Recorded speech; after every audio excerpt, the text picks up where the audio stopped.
Punjabi radio 'ਚ ਵੈਸੇ ਸੁਣ ਰਹੇ ਸਾਰੇ ਸਰੋਤਿਆਂ ਨੂੰ ਬਲਵਿੰਦਰ ਕੌਰ ਵੱਲੋਂ ਪਿਆਰ ਭਰੀ ਸਤਿ ਸ਼੍ਰੀ ਅਕਾਲ। ਤੇ ਜੀ ਸਰੋਤੇ ਪ੍ਰੋਗਰਾਮ ਖਬਰ ਤੇ ਨਜ਼ਰ ਪ੍ਰੋਗਰਾਮ ਦੇ ਵਿੱਚ ਸਾਡੇ ਨਾਲ ਜੁੜ ਚੁੱਕੇ ਨੇ ਬਲਤੇਜ ਪੰਨਾ ਜੀ। ਦੱਸਣਗੇ ਭਾਰਤ ਵਿੱਚ ਪੰਜਾਬ ਦੇ ਵਿੱਚ ਕੀ ਕੁਝ ਨਵੀਆਂ ਤਾਜ਼ੀਆਂ ਹੋ ਰਹੀਆਂ। ਖਬਰਾਂ ਤੋਂ ਪਹਿਲਾਂ ਧੰਨਵਾਦ ਕਰਨਾ ਚਾਹੁੰਦੇ ਸਾਡੇ ਸਪਾਂਸਰ ਜਿਨ੍ਹਾਂ ਨੇ ਇਸ ਪ੍ਰੋਗਰਾਮ ਨੂੰ ਸਪਾਂਸਰ ਕੀਤਾ। ਆਪ ਸਭ ਤੱਕ ਪਹੁੰਚਾਇਆ ਜੀ ਗੁਰਦੀਪ ਸਿੰਘ ਵਿਰਦੀ ਕਲੋਬਸ ਖਾਲਸਾ ਇੰਸ਼ੋਰੈਂਸ ਏਜੰਸੀ ਵਾਲੇ ਸੈਨੋਜੇ ਤੋਂ, ਜਿਨ੍ਹਾਂ ਦਾ ਫੋਨ ਨੰਬਰ 4082722500। ਸਤਨਾਮ ਸਿੰਘ ਸ਼ੇਰਗਿੱਲ ਸਲਮਾ ਤੋਂ, ਇਸ਼ਾਨਜੀਤ ਸਿੰਘ ਕਲੋਟੀ ਜੁਬਾ ਸਿਟੀ ਤੋਂ, ਬਹਾਦਰ ਸਿੰਘ ਗਿੱਲ ਪਾਵਲਰ, ਸੁੱਚਾ ਸਿੰਘ ਜੀ ਅਫਰਜਨਾ ਤੋਂ, ਗੁਰਵੀਰ ਸਿੰਘ ਬਰਾੜ ਅਫਰਜਨਾ ਤੋਂ, ਹਰਵਿੰਦਰ ਸਿੰਘ ਸਮਰਾ ਜੁਬਾ ਸਿਟੀ ਤੋਂ। ਬਹੁਤ ਬਹੁਤ ਇਹਨਾਂ ਦੇ ਧੰਨਵਾਦੀ ਇਹਨਾਂ ਨੇ ਇਸ ਪ੍ਰੋਗਰਾਮ ਨੂੰ ਸਪਾਂਸਰ ਕੀਤਾ, ਆਪ ਸਭ ਤੱਕ ਪਹੁੰਚਾਇਆ ਜੀ। ਸਾਡੇ ਨਾਲ ਜੁੜ ਚੁੱਕੇ ਨੇ ਬਲਤੇਜ ਪੰਨ ਜੀ। ਸਤਿ ਸ਼੍ਰੀ ਅਕਾਲ, ਸਵਾਗਤ ਹੈ ਜੀ। ਸਤਿ ਸ਼੍ਰੀ ਅਕਾਲ ਜੀ, ਧੰਨਵਾਦ ਜੀ, ਬਹੁਤ ਮਿਹਰਬਾਨੀ। ਅਤੇ ਜੀ ਸਭ ਤੋਂ ਪਹਿਲਾਂ ਆਪਾਂ ਅਮਿਤ ਸ਼ਾਹ ਦਾ ਕਾਫੀ ਭਖਿਆ ਹੋਇਆ ਮਸਲਾ ਆ, ਜੇ ਉਸ ਦੀ ਗੱਲ ਕਰੀਏ ਤਾਂ ਉਹ ਪੁੱਤ ਪਿਆਰ ਦੇ ਮੋਹ ਵਿੱਚ ਸਾਹਮਣੇ ਆਏ। ਦੇਖੋ ਜੀ, ਵੈਸੇ ਤਾਂ ਸਮੁੱਚੀ ਬੀਜੇਪੀ ਜਿਹੜੀ ਹੈ ਜੀ ਉਹਨੂੰ ਬਚਾਉਣ ਦੇ ਵਾਸਤੇ ਜਿਹੜੀ ਹੈ ਜੀ ਲੱਗੀ ਹੋਈ ਆ ਜੈ ਸ਼ਾਹ ਨੂੰ ਤੇ ਉਹਦੀ ਕੰਪਨੀ ਨੂੰ, ਜਦੋਂ ਦਾ ਇੱਥੇ ਖੁਲਾਸਾ ਜਿਹੜਾ ਜੀ ਇਹ ਆਨਲਾਈਨ ਪੋਰਟਲ ਨੇ ਕੀਤਾ। ਪਰ ਹੁਣ ਸਿੱਧਾ ਜਿਹੜਾ ਜੀ ਅਮਿਤ ਸ਼ਾਹ ਹੋਰੀ ਜਿਹੜੇ ਨੇ ਉਹ ਆਪਣੇ ਪੁੱਤ ਦੇ ਹੱਕ ਦੇ ਵਿੱਚ ਜਿਹੜਾ ਜੀ ਉਹ ਨਿਤਰੇ ਨੇ ਸਿੱਧਾ। ਔਰ ਕੌਮੀ ਪ੍ਰਧਾਨ ਜਿਹੜੇ ਨੇ ਭਾਜਪਾ ਦੇ ਅਮਿਤ ਸ਼ਾਹ ਹੋਰਾਂ ਦਾ ਕਹਿਣਾ ਹੈ ਕਿ ਉਹਨਾਂ ਦੇ ਪੁੱਤ ਜੈ ਸ਼ਾਹ ਦੀ ਕੰਪਨੀ ਦਾ ਭ੍ਰਿਸ਼ਟਾਚਾਰ ਨਾਲ ਸੰਬੰਧ ਹੋਣ ਦਾ ਸਵਾਲ ਹੀ ਪੈਦਾ ਨਹੀਂ ਹੁੰਦਾ। ਉਹਨਾਂ ਨੇ ਕਿਹਾ ਕਿ ਪਿਛਲੇ ਦਿਨੀ ਜਿਹੜਾ ਨਿਊਜ਼ ਪੋਰਟਲ ਆ ਦੀ ਵਾਇਰ ਉਹਦੇ ਵਿੱਚ ਜੋ ਕੁਝ ਕਿਹਾ ਗਿਆ ਜੀ, ਉਹਨਾਂ ਨੇ ਕਿਹਾ ਕਿ ਇਹ ਬਿਲਕੁਲ ਗਲਤ ਗੱਲ ਹੈ ਕਿ ਭਾਜਪਾ ਦੀ ਸਰਕਾਰ ਬਣਨ ਤੋਂ ਬਾਅਦ ਜੈ ਸ਼ਾਹ ਦੀ ਕੰਪਨੀ ਦੀ ਕਮਾਈ ਜਿਹੜੀ ਸੀ ਉਹ ਛੜੱਪੇ ਮਾਰ ਕੇ ਵਧੀ ਆ। ਇਹ ਇੱਕ ਜਿਹੜਾ ਪ੍ਰੋਗਰਾਮ ਸੀਗਾ ਜਿਹਦੇ ਵਿੱਚ ਬੋਲ ਰਹੇ ਸੀ ਔਰ ਉਹਨਾਂ ਨੇ ਇਹ ਗੱਲ ਆਖੀ ਕਿ ਲੇਖ ਦੇ ਆਧਾਰ ਦੇ ਉੱਤੇ ਅਮਿਤ ਸ਼ਾਹ ਤੇ ਪ੍ਰਧਾਨ ਮੰਤਰੀ ਨਰਿੰਦਰ ਮੋਦੀ ਹੋਰਾਂ ਨੂੰ ਨਿਸ਼ਾਨਾ ਬਣਾਇਆ ਜਾ ਰਿਹਾ। ਉਹਨਾਂ ਨੇ ਇਹ ਕਿਹਾ ਕਿ ਕਾਂਗਰਸ ਦੇ ਭ੍ਰਿਸ਼ਟਾਚਾਰ ਦੇ ਕਿੰਨੇ ਦੋਸ਼ ਲੱਗੇ ਪਰ ਇੱਕ ਵਾਰੀ ਵੀ ਉਹਨਾਂ ਨੇ ਮਾਣਹਾਨੀ ਦਾ ਕੇਸ ਦਾਇਰ ਨਹੀਂ ਕੀਤਾ ਔਰ ਕਾਂਗਰਸ ਦੇ ਵਿੱਚ ਕੇਸ ਦਾਇਰ ਕਰਨ ਦੀ ਹਿੰਮਤ ਨਹੀਂ ਆ। ਉਹਨਾਂ ਨੇ ਇਹ ਵੀ ਆਪਣੇ ਪੁੱਤ ਦਾ ਕਹਿ ਕੇ ਬਚਾਅ ਕੀਤਾ ਜੀ ਕਿ ਮਾਣਹਾਨੀ ਦਾ ਕੇਸ ਦਾਇਰ ਕਰਤਾ ਤੇ ਕੋਰਟ ਦੇ ਵਿੱਚ ਪਹੁੰਚ ਕਰਕੇ ਜਾਂਚ ਦੀ ਮੰਗ ਜਿਹੜੀ ਆ ਉਹ ਕੀਤੀ ਆ। ਕੀ ਜਿਹੜਾ ਜੀ ਸਵਾਲ ਇਹ ਆ ਕਿ ਜਦੋਂ ਅਦਾਲਤ ਦੇ ਵਿੱਚ ਮੰਗ ਕੀਤੀ ਆ ਜਿਹੜਾ ਕੇਸ ਦਾਇਰ ਕਰਕੇ ਜਾਂਚ ਦੀ, ਤੇ ਜਾਂਚ ਸਰਕਾਰ ਨਹੀਂ ਕਰਾ ਸਕਦੀ ਜੀ। ਉਹ ਵੀ ਤਾਂ ਹੁਕਮ ਦੇ ਸਕਦੀ ਸੀਗੀ ਕਿਸੇ ਏਜੰਸੀ ਨੂੰ ਜਿਹੜਾ ਜੀ ਇਹਦੀ ਜਾਂਚ ਕੀਤੀ ਜਾਵੇ। ਇਹ ਜੇ ਅਦਾਲਤ ਵੱਲ ਨੂੰ ਸਿੱਧਾ ਜਿਹੜਾ ਜੀ ਉਹ ਭੱਜੇ ਨੇ ਤੇ ਇੱਕ ਕੋਸ਼ਿਸ਼ ਤਾਂ ਜਿਹੜੀ ਹੈ ਜੀ ਉਹ ਡਰਾਉਣ ਦੀ ਆ। ਗੱਲ ਸਹੇ ਦੀ ਨਹੀਂ, ਗੱਲ ਪਏ ਦੀ ਆ ਵੀ ਕਿਤੇ ਉਹ ਨਾ ਹੋਵੇ ਕਿ ਬਾਕੀ ਵੀ ਜਿਹੜੇ ਨੇ ਉਹ ਸਾਰੇ ਦੇ ਸਾਰੇ ਤੁਰ ਪੈਣ। ਉਂਝ ਵੈਸੇ ਜਿੰਨਾ ਕੁ ਮਸਲਾ ਇਹ ਭੱਟ ਪਿਆ ਆ ਏਦਾਂ ਸੌਖਾ ਨੀਗਾ ਕਿ ਇਹਨੂੰ ਜਿਹੜਾ ਉਹ ਦਬਾਇਆ ਜਾ ਸਕੇ। ਸ਼ਾਇਦ ਇਸੇ ਕਰਕੇ ਆਪਾਂ ਖਬਰ ਵੀ ਸਾਂਝੀ ਕੀਤੀ ਸੀ ਕਿ ਜਿਹੜੀ RSS ਆ ਉਹਨੇ ਥੋੜਾ ਪੱਲਾ ਝਾੜਿਆ ਆਪਣਾ ਦੀ ਇਸ ਸਭ ਕਾਸੇ ਤੋਂ ਕਿ ਇਹਦੀ ਜਾਂਚ ਜਿਹੜੀ ਆ ਉਹ ਹੋਣੀ ਚਾਹੀਦੀ ਆ ਵੀ ਡਾਇਰੈਕਟ ਕਿਤੇ ਉਹਨਾਂ ਵੱਲ ਨੂੰ ਨਾ ਤੁਰ ਪਏ। ਜੀ। ਤੇ ਅੱਗੇ ਆਪਾਂ ਛੋਟੇ ਘੱਲੂਘਾਰੇ ਦੀ ਜੇ ਗੱਲ ਕਰੀਏ ਤਾਂ ਉਸ ਦੇ ਵਿੱਚ ਕੋਈ ਛੇਕਿਆ ਗਿਆ, ਕੋਈ ਤਨਖਾਹੀਆ ਕਰਾਰ ਦਿੱਤਾ ਗਿਆ। ਬੜਾ ਇਹਨਾਂ ਨੇ ਇੱਕ ਡਰਾਮਾ ਜਿਹਾ ਬਣਾਇਆ ਹੋਇਆ ਹੁਕਮਨਾਮਿਆਂ ਨੂੰ। ਜਿਹੜਾ ਐਕਚੁਅਲੀ ਜੀ ਗੜਬੜ ਹੋਈ ਸੀ ਉਹ ਵੀ ਇਹਦੇ ਨਾਲ ਹੀ ਜੁੜਿਆ ਹੋਇਆ ਮਾਮਲਾ ਸੀਗਾ ਵੀ ਦਰਬਾਰ ਸਾਹਿਬ ਸਮੂਹ ਦੇ ਵਿੱਚ ਚੁੱਕ ਕੇ ਜਿਹੜਾ ਜੀ ਉਹ ਟਾਸਕ ਫੋਰਸ ਵਾਲਿਆਂ ਨੇ ਬਾਹਰ ਸੁੱਟੇ ਆ।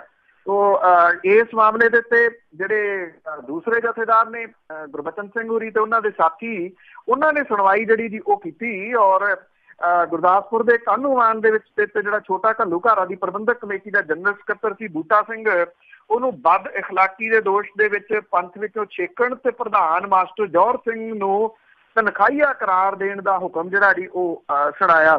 ਗੁਰਦੁਆਰੇ ਦੀ ਪ੍ਰਬੰਧਕੀ ਕਮੇਟੀ ਨੂੰ ਭੰਗ ਕਰਦਿਆਂ ਇਹਦਾ ਪ੍ਰਬੰਧ ਕਾਹਨੂੰਵਾਨ ਦੀ ਨਗਰ ਪੰਚਾਇਤ ਨੂੰ ਦੇਣ ਦਾ ਐਲਾਨ ਜਿਹੜਾ ਜੀ ਉਹ ਕੀਤਾ ਗਿਆ। ਇਹਦੇ ਵਿੱਚ ਜਗੀਰ ਕੌਰ ਤੇ ਦਿੱਲੀ ਕਮੇਟੀ ਦੇ ਪ੍ਰਧਾਨ ਮਨਜੀਤ ਸਿੰਘ ਜੀਕੇ ਖਿਲਾਫ ਆਈਆਂ ਸ਼ਿਕਾਇਤਾਂ ਬਾਰੇ ਫਿਲਹਾਲ ਕੋਈ ਕਾਰਵਾਈ ਨਹੀਂ ਹੋਈ, ਜਦੋਂ ਕਿ ਸਾਬਕਾ ਮੁੱਖ ਮੰਤਰੀ ਰਜਿੰਦਰ ਕੌਰ ਭੱਠਲ ਤੇ ਮੰਤਰੀ ਸਿੰਘ ਬਾਦਲ ਹੋਰਾਂ ਦਾ ਬੇਟਾ ਅਰਜਨ ਸਿੰਘ ਬਾਦਲ ਨੂੰ ਡੇਰੇ ਸਰਸੇ ਜਾ ਕੇ ਹੁਕਮਨਾਮੇ ਦੀ ਉਲੰਘਣਾ ਕਰਨ ਦੇ ਦੋਸ਼ ਹੇਠ ਪੇਸ਼ ਹੋਣ ਲਈ ਹੋਰ ਮੌਕਾ ਦੇਣ ਦਾ ਜਿਹੜਾ ਜੀ ਉਹ ਫੈਸਲਾ ਕੀਤਾ ਗਿਆ ਜੀ। ਜਿਹੜੀ ਇਹ ਮੀਟਿੰਗ ਚੱਲੀ ਹੈ ਜੀ ਜਥੇਦਾਰਾਂ ਦੀ, ਇਹਦੇ ਵਿੱਚ ਗਿਆਨੀ ਗੁਰਬਚਨ ਸਿੰਘ ਨੇ ਜਿਹੜਾ ਜੀ ਇਹ ਸਾਰਾ ਕੁਝ ਬਾਹਰ ਆ ਕੇ ਦੱਸਿਆ। ਇਹ ਕਿਹਾ ਕਿ ਗੁਰਦੁਆਰਾ ਛੋਟਾ ਘੱਲੂਘਾਰਾ ਪ੍ਰਬੰਧਕੀ ਕਮੇਟੀ ਦਾ ਪ੍ਰਧਾਨ ਹੈ ਜੌਹਰ ਸਿੰਘ ਨੂੰ ਆਪਣਾ ਪੱਖ ਸਪਸ਼ਟ ਕਰਨ ਲਈ 4 ਵਾਰੀ ਮੌਕਾ ਦਿੱਤਾ ਪਰ ਉਹ ਆਪਣਾ ਸਪਸ਼ਟੀਕਰਨ ਦੇਣ ਲਈ ਹਾਜ਼ਰ ਨਹੀਂ ਹੋਇਆ ਤੇ ਉਹਨੂੰ ਤਨਖਾਹੀਆ ਜਿਹੜਾ ਜੀ ਉਹ ਕਰਾਰ ਦਿੱਤਾ ਗਿਆ। ਸਾਰੀਆਂ ਪੰਥਕ ਸੇਵਾਵਾਂ ਤੋਂ ਖਾਰਜ ਉਹਨੂੰ ਕਰ ਦਿੱਤਾ ਗਿਆ। ਕਮੇਟੀ ਦੇ ਜਨਰਲ ਸਕੱਤਰ ਬੂਟਾ ਸਿੰਘ ਜਿਹਦੇ ਉੱਤੇ ਇੱਕ ਔਰਤ ਦੇ ਨਾਲ ਜਿਹੜਾ ਜੀ ਫੜੇ ਜਾਣ ਦੇ ਦੋਸ਼ ਲੱਗੇ ਸੀ, ਉਹਨੂੰ ਪੰਥ ਵਿੱਚੋਂ ਛੇਕਣ ਦਾ ਐਲਾਨ ਜਿਹੜਾ ਜੀ ਉਹ ਕੀਤਾ ਗਿਆ। ਦਿੱਲੀ ਕਮੇਟੀ ਦੇ ਪ੍ਰਧਾਨ ਮਨਜੀਤ ਸਿੰਘ ਜੀਕੇ ਦੇ ਖਿਲਾਫ ਕੀਤੀ ਸ਼ਿਕਾਇਤ ਬਾਰੇ ਉਹਨਾਂ ਨੇ ਕਿਹਾ ਕਿ ਸਬੂਤ ਸਪਸ਼ਟ ਨਹੀਂ ਗੇ ਤੇ ਸ਼੍ਰੋਮਣੀ ਕਮੇਟੀ ਦੀ ਸਾਬਕਾ ਪ੍ਰਧਾਨ ਜਗੀਰ ਕੌਰ ਹੋਰਾਂ ਨੂੰ ਪੰਚ ਚੋਂ ਖਾਰਜ ਕਰਨ ਦੀ ਕੀਤੀ ਗਈ ਅਪੀਲ ਬਾਰੇ ਉਹਨਾਂ ਨੇ ਕਿਹਾ ਕਿ ਇਸ ਮਾਮਲੇ ਤੇ ਫਿਲਹਾਲ ਵਿਚਾਰ ਜਿਹੜਾ ਜੀ ਉਹ ਕੀਤਾ ਜਾਊਗਾ। ਕਦੋਂ ਇਹ ਨਹੀਂ ਉਹਨਾਂ ਨੇ ਜਿਹੜਾ ਜੀ ਉਹ ਦੱਸਿਆ, ਕਿਉਂਕਿ ਸਿਆਸਤ ਤੋਂ ਪ੍ਰੇਰਿਤ ਜਿਹੜੇ ਜੀ ਉਹ ਫੈਸਲੇ ਨੇ। ਛੋਟਾ ਘੱਲੂਘਾਰਾ ਜਿਹੜਾ ਇਹ ਵਿਵਾਦ ਆ ਜੀ ਸਭ ਨੂੰ ਪਤਾ ਹੈ ਕਿ ਇਹ ਕਿਹੜੀ ਸਿਆਸਤ ਤੋਂ ਪ੍ਰੇਰਿਤ ਹੈ। ਇਹ ਸ਼ਿਕਾਇਤ ਜਿਹੜੀ ਹੈ ਜੀ ਉਹ ਕੀਤੀ ਸੀ ਸੁੱਚਾ ਸਿੰਘ ਲਗਾ ਨੇ ਔਰ ਉੱਥੇ ਐਕਚੁਅਲੀ ਜਿਹੜਾ ਜੀ ਇਹ ਪਹਿਲਾਂ ਕਾਬਜ਼ ਸਨ, ਸਰਕਾਰ ਬਦਲ ਗਈ, ਮੁੜ ਕੇ ਕਬਜ਼ਾ ਨਹੀਂ ਰਿਹਾ, ਤਾਂ ਕਰਕੇ ਜਿਹੜਾ ਜੀ ਇਹ ਸਾਰਾ ਕੁਛ ਉਠਾਇਆ ਜਾ ਰਿਹਾ। ਤੇ ਜਿਹੜੇ ਅਹਿਮ ਚੀਜ਼ਾਂ ਨੇ ਉਹ ਚਾਹੇ ਮਨਜੀਤ ਸਿੰਘ ਜੀਕੇ ਆ ਤੇ ਚਾਹੇ ਜਗੀਰ ਕੌਰ ਹੋਰਾਂ ਵਾਲਾ ਮਾਮਲਾ ਜੀ ਉਹਨੂੰ ਠੰਡੇ ਬਸਤੇ ਜਿਹੜਾ ਜੀ ਉਹ ਪਾ ਦਿੱਤਾ ਗਿਆ ਕਿ ਅਜੇ ਇਹਦੇ ਬਾਰੇ ਸੋਚਾਂਗੇ। ਹਾਂ ਜੀ, ਬੜਾ ਕੁਛ ਹੋਣਾ ਜੀ ਇਸ ਦੇ ਨਾਲ। ਤੇ ਅੱਗੇ ਆਪਾਂ ਤਗਮਿਆਂ ਦੀ ਗੱਲ ਕੀਤੀ ਆ। ਤਗਮਿਆਂ ਦੀ ਜੇ ਗੱਲ ਕਰੀਏ, ਆਪਾਂ ਪਿੱਛੇ ਜਿਹਾ ਵੀ ਕਰਕੇ ਹਟੇ ਹਾਂ ਵੀ ਉਹਦੇ ਤੋਂ ਵਾਪਸ ਲੈ ਲਓ, ਉਹਦੇ ਤੋਂ ਵਾਪਸ ਲੈ ਲਓ। ਦੇਣ ਲੱਗੇ ਸੋਚਦੇ ਨੇ ਕਿ ਇਹਨੂੰ ਦੇਣਾ ਹੈ। ਤੇ ਹੁਣ ਗੁਰਮੀਤ ਪਿੰਕੀ ਦੀ ਵਾਰੀ ਆ, ਉਸ ਤੋਂ ਵੀ ਬਹਾਦਰੀ ਦਾ ਤਗਮਾ ਵਾਪਸ ਲਿਆ ਜਾਊਗਾ ਜੀ। ਇਹ ਗੁਰਮੀਤ ਪਿੰਕੀ ਕੈਟ ਜਿਹੜਾ ਜੀ ਪਿੰਕੀ ਕੈਟ ਦੇ ਨਾਮ ਨਾਲ ਜ਼ਿਆਦਾ ਫੇਮਸ ਹੈ, ਉਹਦੇ ਤੋਂ ਕੇਂਦਰੀ ਗ੍ਰਹਿ ਮੰਤਰਾਲੇ ਦੇ ਇੱਕ ਅਧਿਕਾਰੀ ਨੇ ਇਹ ਦੱਸਿਆ ਜੀ ਕਿ ਭ੍ਰਿਸ਼ਟਾਚਾਰ ਤੇ ਕਈ ਹੋਰ ਕੇਸਾਂ ਦੇ ਵਿੱਚ ਸ਼ਮੂਲੀਅਤ ਕਰਕੇ ਪੰਜਾਬ ਪੁਲਿਸ ਦੇ ਸਬ ਇੰਸਪੈਕਟਰ ਗੁਰਮੀਤ ਪਿੰਕੀ ਸਣੇ 3 ਪੁਲਿਸ ਮੁਲਾਜ਼ਮਾਂ ਦੇ ਬਹਾਦਰੀ ਦੇ ਮੈਡਲ ਜਿਹੜੇ ਆ ਜੀ ਉਹ ਵਾਪਸ ਲੈ ਲਏ ਗਏ ਆ। ਇਹਨਾਂ ਦੇ ਵਿੱਚ ਮੱਧ ਪ੍ਰਦੇਸ਼ ਦੇ ACP ਧਰਮਿੰਦਰ ਚੌਧਰੀ ਤੇ ਝਾਰਖੰਡ ਦੇ ਸਬ ਇੰਸਪੈਕਟਰ ਲਲਿਤ ਕੁਮਾਰ ਵੀ ਸ਼ਾਮਲ ਹੈ। ਚੌਧਰੀ ਦਾ ਬਹਾਦਰੀ ਮੈਡਲ ਸਤੰਬਰ 'ਚ ਵਾਪਸ ਲਿਆ ਗਿਆ, ਜਦੋਂ ਕਿ ਪਿੰਕੀ ਤੇ ਲਲਿਤ ਕੁਮਾਰ ਦੇ ਤਗਮੇ ਮਈ ਤੇ ਜੂਨ ਦੇ ਵਿੱਚ ਵਾਪਸ ਜਿਹੜੇ ਆ ਜੀ ਉਹ ਲਏ ਗਏ ਆ। ਗੁਰਮੀਤ ਪਿੰਕੀ ਨੂੰ ਇਹ ਮੈਡਲ ਨੌਕਰੀ ਦੇ ਦੌਰਾਨ ਉਹਦੇ ਵੱਲੋਂ ਵਿਖਾਈ ਗਈ ਦਲੇਰੀ ਦੇ ਵਾਸਤੇ 1997 ਦੇ ਵਿੱਚ ਉਸ ਵੇਲੇ ਦੀ ਪੰਜਾਬ ਸਰਕਾਰ ਦੀ ਸਿਫਾਰਿਸ਼ ਦੇ ਉੱਤੇ ਦਿੱਤਾ ਗਿਆ ਸੀਗਾ। 2006 ਦੇ ਵਿੱਚ ਉਹ ਇੱਕ ਕਤਲ ਦੇ ਵਿੱਚ ਜਿਹੜਾ ਸੀਗਾ ਉਹ ਦੋਸ਼ੀ ਸਿੱਧ ਹੋ ਗਿਆ ਔਰ ਉਦੋਂ ਬਾਅਦ ਉਹਨੂੰ ਉਮਰ ਕੈਦ ਹੋ ਗਈ। ਬਾਅਦ ਦੇ ਵਿੱਚ ਬਰਤਰਫ ਉਹਨੂੰ ਕਰ ਦਿੱਤਾ ਗਿਆ। ਹਾਲਾਂਕਿ ਕੇਂਦਰੀ ਗ੍ਰਹਿ ਮੰਤਰਾਲੇ ਨੂੰ ਇਹਦੇ ਸੰਬੰਧੀ ਜਾਣਕਾਰੀ ਜੁਲਾਈ 15 ਦੇ ਵਿੱਚ ਮਿਲੀ। ਮਾਮਲਾ ਪੰਜਾਬ ਸਰਕਾਰ ਕੋਲੇ ਉਠਾਇਆ ਗਿਆ। ਸੂਬੇ ਦੀ ਸਰਕਾਰ ਨੇ ਸਜ਼ਾ ਹੋਣ ਦੀ ਪੁਸ਼ਟੀ ਕੀਤੀ। ਮੈਡਲ ਵਾਪਸ ਲਏ ਜਾਣ ਦੀ ਜਿਹੜੀ ਪ੍ਰਕਿਰਿਆ ਸੀ ਉਹਦੀ ਸ਼ੁਰੂ ਕਰਨ ਦੀ ਸਲਾਹ ਦਿੱਤੀ ਤੇ ਖੁਫੀਆ ਏਜੰਸੀਆਂ ਦੀ ਰਿਪੋਰਟ ਤੋਂ ਬਾਅਦ ਗ੍ਰਹਿ ਮੰਤਰਾਲੇ ਨੇ ਮੈਡਲ ਜਿਹੜਾ ਜੀ ਉਹ ਵਾਪਸ ਲੈਣ ਦਾ ਪ੍ਰਸਤਾਵ ਸਾਬਕਾ ਰਾਸ਼ਟਰਪਤੀ ਪ੍ਰਣਬ ਮੁਖਰਜੀ ਕੋਲੇ ਭੇਜਿਆ, ਜਿਨ੍ਹਾਂ ਨੇ ਇਹਨੂੰ ਹਰੀ ਝੰਡੀ ਜਿਹੜੀ ਜੀ ਉਹ ਦੇ ਦਿੱਤੀ। ਇੱਕ ਚੀਜ਼ ਇਹਦੇ ਵਿੱਚ ਤੁਸੀਂ ਦੇਖੀ ਹੋਣੀ ਆ ਕਿ ਜਿਹੜਾ ਇਹ ਮੈਡਲ ਦੇ ਦਿੱਤਾ ਜਾਂਦਾ ਜਿਹੜਾ ਪੁਲਿਸ ਜਾਂ ਦੂਜੇ ਤੀਜੇ ਨੂੰ, ਉਦੋਂ ਇੰਨੀ ਜੇਕਰ ਜਿਵੇਂ ਤੁਸੀਂ ਸਵਾਲ ਕੀਤਾ ਜੀ ਜੇ ਛਾਣਬੀਣ ਜਿਹੜੀ ਆ ਉਹ ਕਰਵਾ ਲਈ ਜਾਵੇ ਜਿੰਨੀ ਇਹ ਹੁਣ ਹੋਈ, ਸਰਕਾਰ ਤੋਂ ਪੁੱਛਿਆ, ਸਰਕਾਰ ਨੇ ਜਿਹੜਾ ਜੀ ਭੇਜ ਦਿੱਤਾ ਲਿਖ ਕੇ, ਫਿਰ ਖੁਫੀਆ ਵਿਭਾਗ ਦੀ ਰਿਪੋਰਟ ਜਿਹੜੀ ਉਹ ਲਈ ਗਈ, ਫਿਰ ਰਾਸ਼ਟਰਪਤੀ ਕੋਲੇ ਜਿਹੜਾ ਜੀ ਉਹ ਗਿਆ। ਜੇ ਇੰਨੀ ਪ੍ਰਕਿਰਿਆ ਦੇਣ ਦੇ ਸਮੇਂ ਜਿਹੜੀ ਹੈ ਜੀ ਉਹ ਕਰ ਲਈ ਜਾਵੇ ਤੇ ਸ਼ਾਇਦ ਇੱਥੋਂ ਤੱਕ ਜਿਹੜੀ ਹੈ ਜੀ ਕਹਾਣੀ ਫਿਰ ਨਾ ਆ ਜਾਵੇ। ਬਿਲਕੁਲ ਜੀ, ਜੇ ਪਹਿਲਾਂ ਛਾਣਬੀਣ ਕੀਤੀ ਹੋਵੇ ਨਾ, ਇੰਨੀ ਨਮੋਸ਼ੀ ਤੇ ਇਹਨਾਂ ਨੂੰ ਸਾਹਮਣਾ ਨਹੀਂ ਕਰਨਾ ਪਊਗਾ।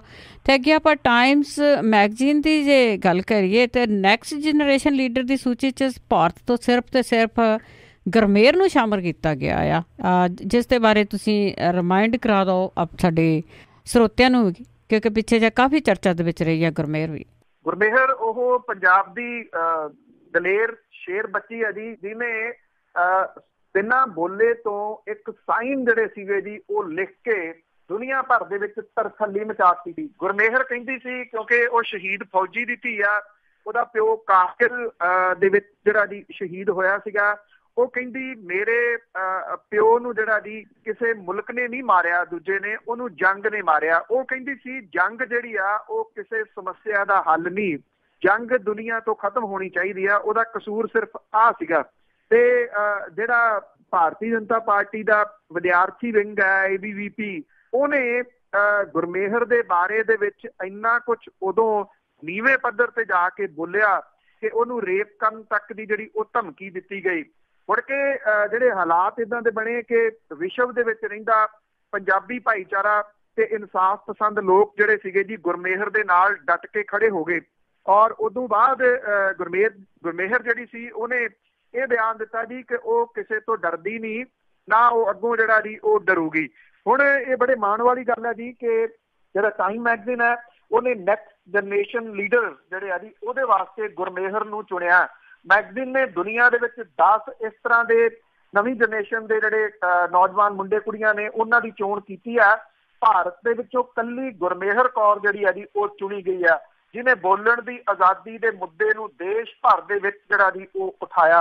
ਜਲੰਧਰ ਦੇ ਅਰਬਨ ਸਟੇਟ ਦੇ ਵਿੱਚ ਰਹਿਣ ਵਾਲੀ ਗੁਰਮੇਹਰ ਕੌਰ ਟਾਈਮ ਮੈਗਜ਼ੀਨ ਦੇ ਵੱਲੋਂ ਕੀਤੀ ਗਈ ਚੋਣ ਦੇ ਉੱਤੇ ਟਿੱਪਣੀ ਕਰਦਿਆਂ ਉਹਨੇ ਇਹ ਕਿਹਾ ਕਿ ਉਹਨੂੰ ਆਪਣੇ ਦੇਸ਼ ਦੇ ਲੋਕਾਂ ਨੇ ਤਾਂ ਮਾਣ ਬਖਸ਼ਿਆ ਨਹੀਂ, ਪਰ ਬਾਹਰਲਿਆਂ ਨੇ ਉਹਨੂੰ ਪੂਰਾ ਆਦਰ ਸਤਿਕਾਰ ਜਿਹੜਾ ਜੀ ਉਹ ਦਿੱਤਾ ਹੈ।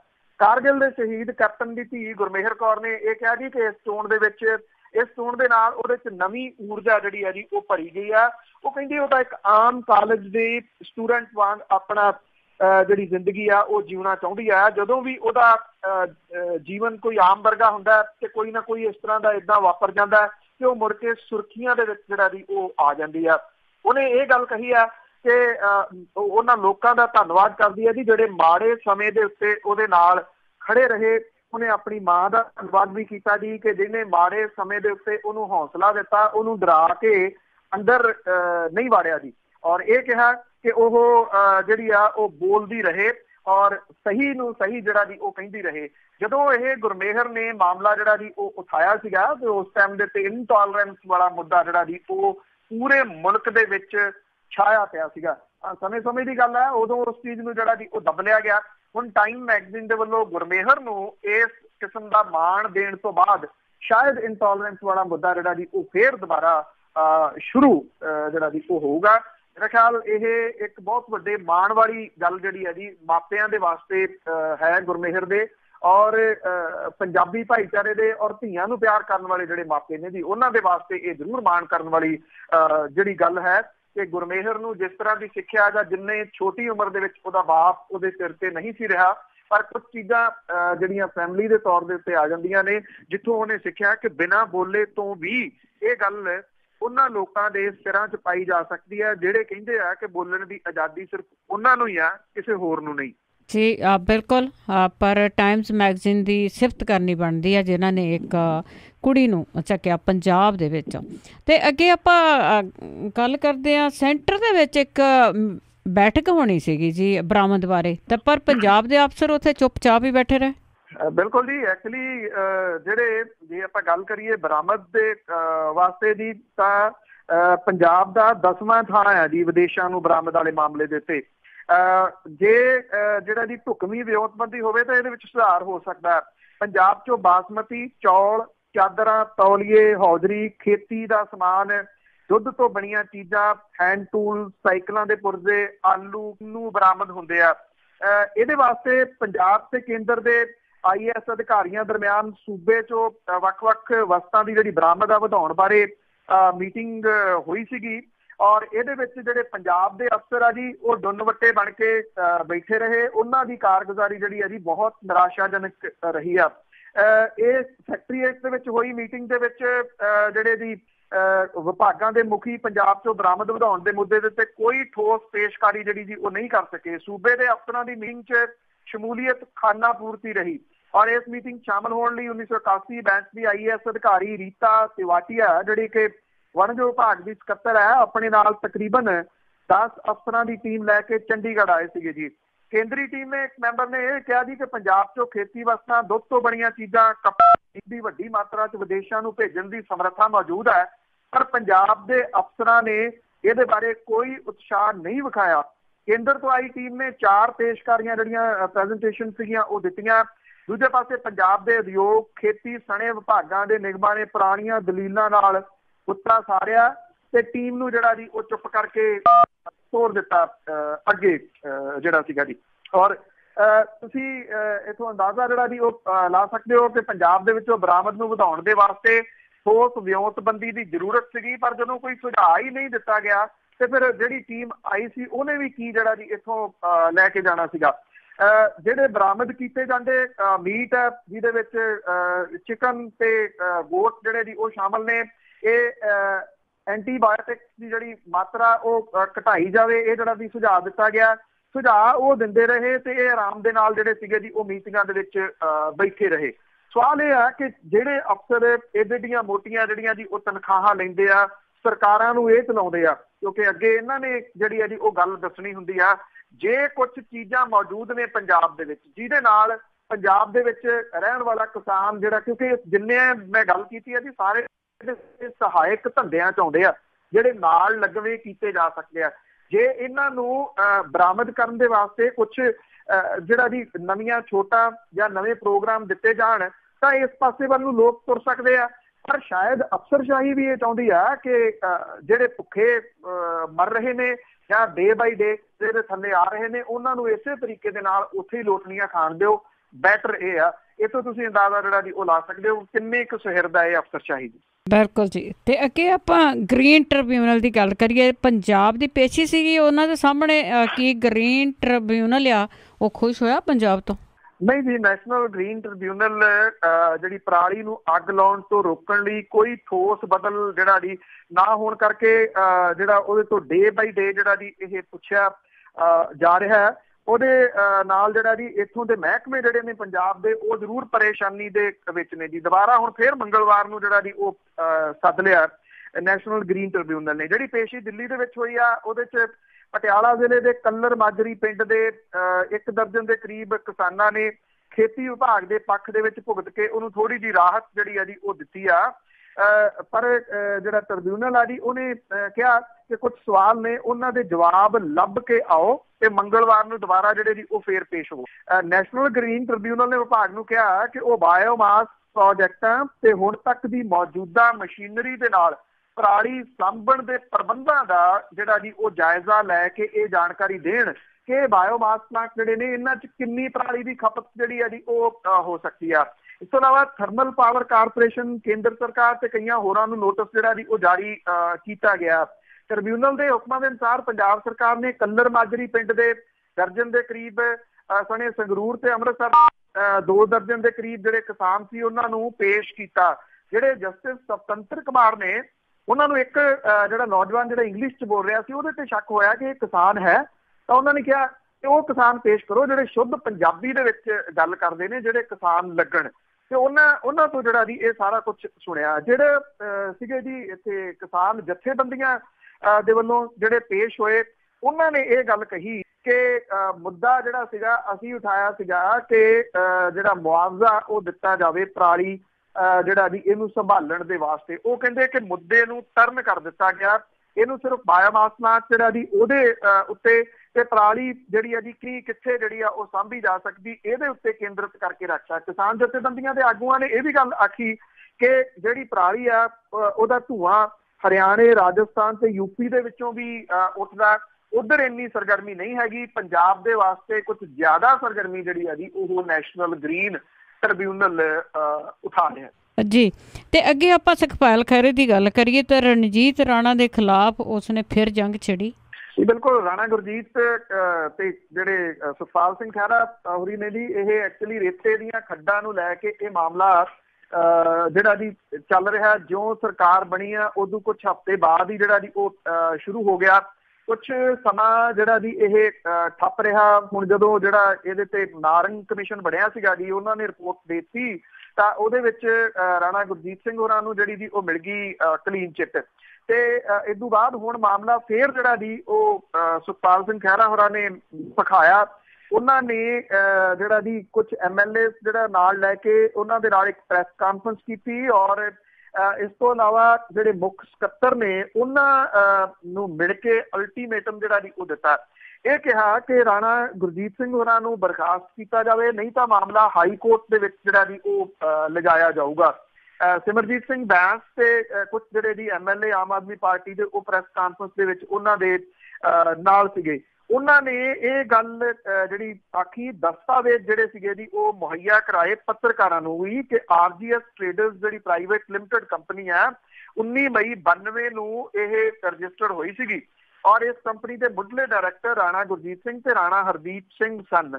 ਸੁਖਪਾਲ ਸਿੰਘ ਖਹਿਰਾ ਉਹਨਾਂ ਨੇ ਵੀ ਦਾਅਵਾ ਕੀਤਾ ਜੀ ਕਿ ਰਾਣਾ ਗੁਰਜੀਤ ਸਿੰਘ ਹੋਰਾਂ ਦੇ ਭਰਾ ਰਾਣਾ ਰਣਜੀਤ ਸਿੰਘ ਹੋਰਾਂ ਨੇ ਇਸ ਕੰਪਨੀ ਦੇ ਵਿੱਚ 15 ਅਕਤੂਬਰ 2003 ਤੇ ਪੁੱਤ ਰਾਣਾ ਇੰਦਰ ਪ੍ਰਤਾਪ ਸਿੰਘ ਨੂੰ 29 ਅਪ੍ਰੈਲ 2004 ਨੂੰ ਡਾਇਰੈਕਟਰ ਜਿਹੜਾ ਜੀ ਉਹ ਨਿਯੁਕਤ ਕੀਤਾ ਗਿਆ। ਉਹਨਾਂ ਨੇ ਇਹ ਵੀ ਦਸਤਾਵੇਜ਼ ਜਿਹੜੇ ਦਿਖਾਏ ਜੀ RGS ਟ੍ਰੇਡਰਸ ਕੰਪਨੀ ਦਾ ਸੈਕਟਰ 8 ਚੰਡੀਗੜ੍ਹ ਦੇ ਵਿੱਚ ਪਤਾ ਦੱਸਿਆ ਗਿਆ ਔਰ ਈਮੇਲ ID ਵੀ ਮੰਤਰੀ ਜਿਹੜੇ ਰਾਣਾ ਗੁਰਜੀਤ ਸਿੰਘ ਹੋਰੀ ਨੇ ਰਾਣਾ ਸ਼ੂਗਰਸ ਲਿਮਟਿਡ ਕੰਪਨੀ ਵਾਲੀ ਹੀ ਇਹਦੇ ਵਿੱਚ ਜਿਹੜੀ ਆ ਜੀ ਉਹ ਦੱਸੀ ਗਈ ਆ।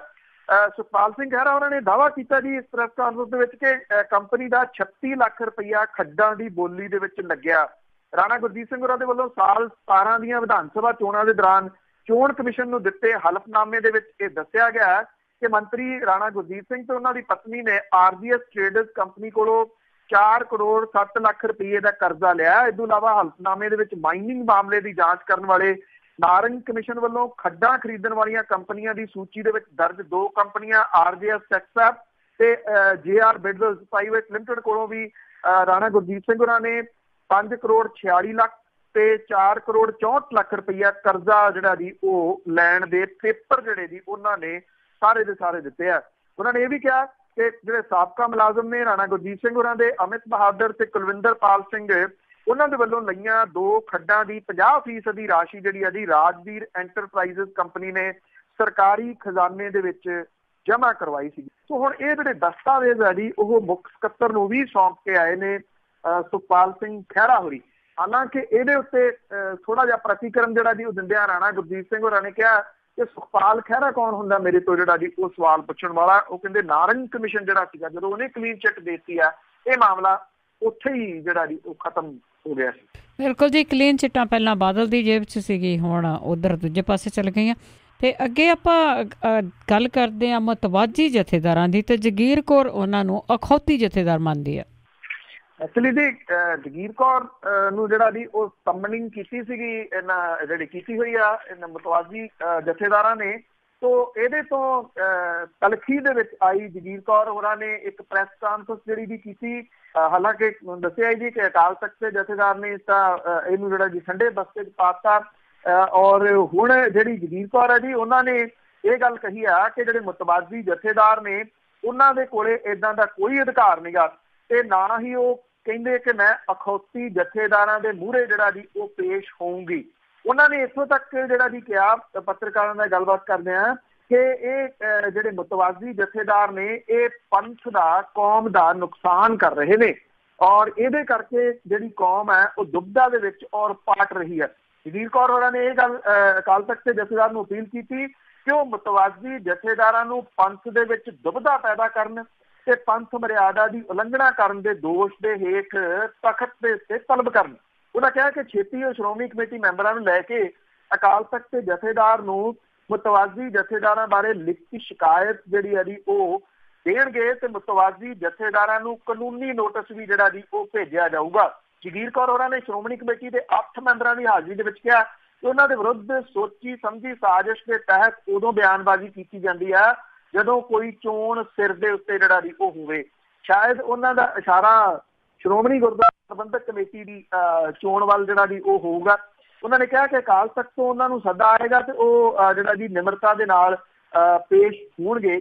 ਹੁਣ ਸਵਾਲ ਇਹ ਹੈ ਜੀ ਕਹਿੰਦੇ ਕਾਨੂੰਨੀ ਨੋਟਿਸ ਦਿੱਤਾ ਜਾਊਗਾ ਇਹਨਾਂ ਦੇ ਹੀ ਜਿਹੜੇ ਇਹ ਸ਼੍ਰੋਮਣੀ ਗੁਰਦੁਆਰਾ ਪ੍ਰਬੰਧਕ ਕਮੇਟੀ ਦੇ ਪ੍ਰਧਾਨ ਰਹੇ ਨੇ ਉਹਦੇ ਪ੍ਰਧਾਨ ਤਾਂ ਕਹਿੰਦੇ ਆ ਜੀ ਕਿ ਕਾਨੂੰਨ ਜਿਹੜੇ ਆ ਜਿਹੜੇ ਦੁਨਿਆਵੀ ਅਦਾਲਤਾਂ ਨੇ ਉਹਦੇ ਸਾਡੇ ਵਾਸਤੇ ਮਾਇਨੇ ਕੋਈ ਨਹੀਂ ਗੇ। ਭਾਵ ਕਿ ਉਹ ਕਹਿੰਦੇ ਅਸੀਂ ਤਾਂ ਇਸ ਤੋਂ ਬਹੁਤ ਉੱਪਰ ਆ ਤੇ ਇਹ ਕਾਨੂੰਨੀ ਨੋਟਿਸ ਜਿਹੜਾ ਜੀ ਉਹ ਦੇਣ ਨੂੰ ਫਿਰਦੇ ਨੇ।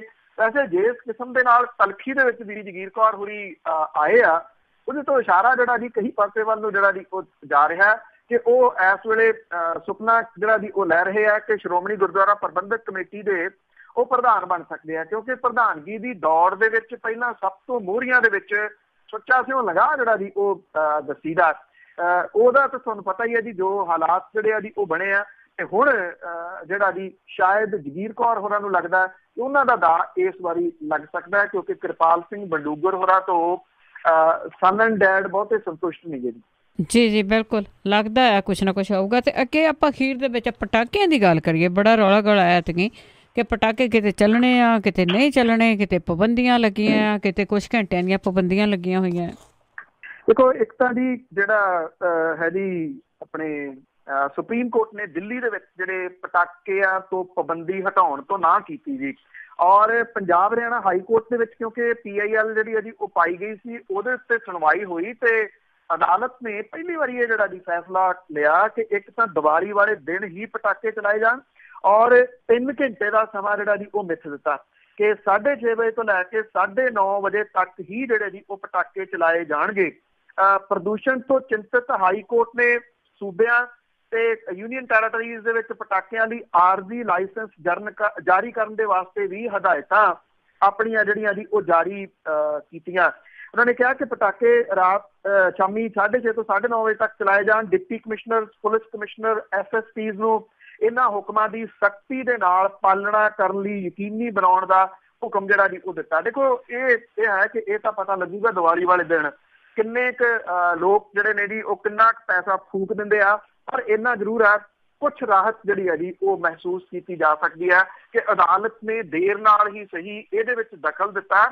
ਉਹਨੇ ਹੱਦ ਸੀਮਾ ਤਾਂ ਮਿੱਥ ਦਿੱਤੀ ਨਾ ਕਿ ਇੰਨੇ ਵਜੇ ਤੱਕ ਜਿਹੜਾ ਜੀ ਉਹ ਤੁਸੀਂ ਪਟਾਕੇ ਚਲਾ ਸਕਦੇ ਹੋ, ਕਿਉਂਕਿ ਜਿਹੜਾ ਬਹੁਤਾ ਖਤਰਾ ਇਸ ਵਾਰੀ ਵੇਖਿਆ ਜਾ ਰਿਹਾ ਨਾ ਜੀ ਉਹ ਇਹ ਆ ਕਿ ਦਿੱਲੀ ਦੇ ਵਿੱਚ ਪਟਾਕਿਆਂ ਤੇ ਪਾਬੰਦੀ ਲੱਗੀ ਹੋਣ ਕਰਕੇ ਇਹ ਪਟਾਕਾ ਵਪਾਰੀ ਜਿਹੜੇ ਆ ਜੀ ਉਹ ਸਾਰੇ ਦੇ ਸਾਰੇ ਇੱਧਰ ਪੰਜਾਬ ਵੱਲ ਨੂੰ ਮੂੰਹ ਕੀਤਾ ਇਹਨਾਂ ਨੇ।